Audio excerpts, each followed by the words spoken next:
Ese wajyaga wibaza impamvu abantu bamwe bakomeza gutera imbere mu gihe isi ihinduka abandi bagasigara inyuma? Akenshi ikibazo si ukubura ubushobozi, ahubwo ni ukunanirwa kwemera impinduka. Uruvu ni inyamaswa iziho ubushobozi bwo guhindura ibara bitewe n'ibihe n'imiterere y'ibidukikije.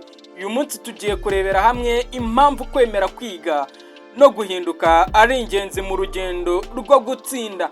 Mu mubwiriza ibice bitatu umurongo wa mbere aravuga hati: ikintu cyose kigira igihe cyacyo, n'umugambi wose munsi y'ijuru ugira igihe cyawo. Uruvu ntiruhindura ibara kubera guhisha umubiri gusa, ruhindura ibara no kubera ubushyuhe, urumuri cyangwa uko rwiyumva. Ibyo bitwereka ko kumenya guhuza n'ibihe bishya ari kimwe mu bintu bifasha kubaho neza.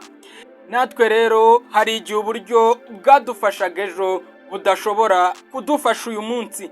Isi irahinduka, ikoranabuhanga rirahinduka, amahirwe nayo arahinduka. Umuntu wiga ibintu bishya kandi akemera guhindura uburyo akora niwe ugumana amahirwe yo gutera imbere. Isomo ryawe uyu munsi ni iri: hitamo ikintu kimwe uzi ko ugomba kwigaho cyangwa guhindura. Gishobora kuba ubumenyi bushya, uburyo ukoramo akazi, cyangwa uko ukoresha igihe cyawe.